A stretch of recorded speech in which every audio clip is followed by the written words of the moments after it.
السلام علیکم۔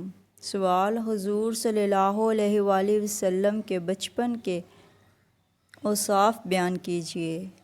جواب: آپ صلی اللہ علیہ وآلہ وسلم دوسرے بچوں کی طرح نہ چیختے چلاتے اور نہ گریہ و زاری فرماتے۔ 2 ماہ کی عمر میں آپ گھٹنوں کے بل چلنے لگے۔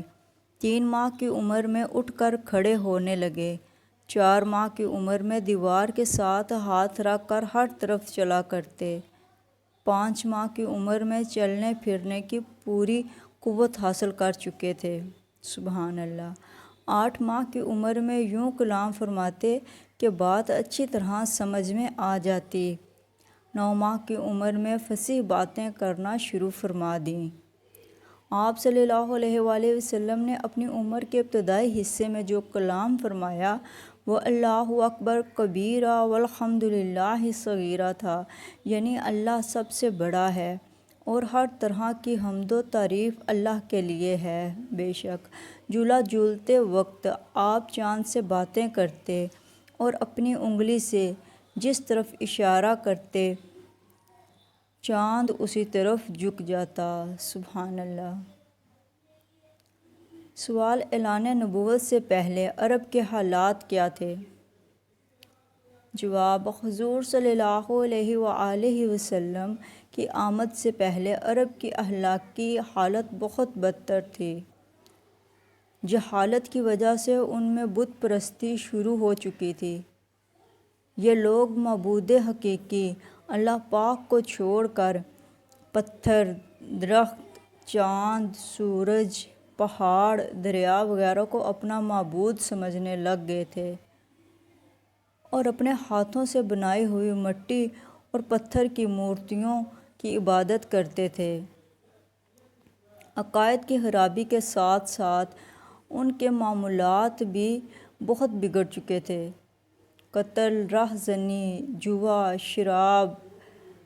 شراب نوشی، حرام کاری، عورتوں کو اغوا، لڑکیوں کو زندہ درگور کرنا، عیاشی، فحش گوئی، غرض کئی طرح کے برے اور گھناؤنے کام ان میں جکڑ چکے تھے۔ سوال: پہلی وحی کب اور کیسے نازل ہوئی؟ جواب: جب اللہ پاک نے حق کو بلند کرنے اور کائنات پر اپنی نعمت مکمل کرنے کا ارادہ فرمایا تو اپنے آخری نبی صلی اللہ تعالیٰ علیہ وآلہ وسلم کو لوگوں کی ہدایت اور رہنمائی کے لیے دنیا میں مبعوث فرمایا۔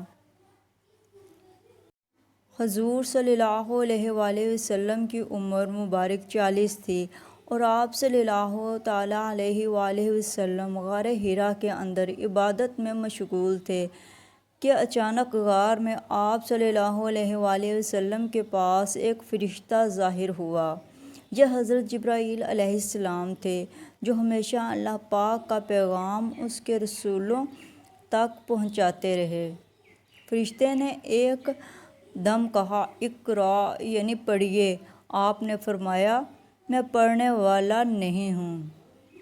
فرشتے نے آپ صلی اللہ تعالیٰ علیہ وآلہ وسلم کو پکڑا اور نہایت گرم جوشی کے ساتھ آپ سے زوردار معاملہ کیا، پھر چھوڑ کر کہا، اقرأ، مگر آپ صلی اللہ تعالیٰ علیہ وآلہ وسلم نے پھر وہی جواب دیا۔ تیسری مرتبہ پھر فرشتے نے آپ صلی اللہ علیہ وآلہ وسلم کو بہت زور کے ساتھ اپنے سینے سے لگا کر چھوڑا اور کہا، ترجمہ کنز ایمان، پڑھو اپنے رب کے نام سے جس نے پیدا کیا آدمی کو خون کی پھٹک سے بنایا، پڑھو اور تمہارا رب ہی سب سے بڑا کریم جس نے قلم سے لکھنا سکھایا، آدمی کو سکھایا جو نہ تھا جانتا۔ سبحان اللہ۔ اپنی دعاؤں میں یاد رکھیے گا۔ اللہ حافظ۔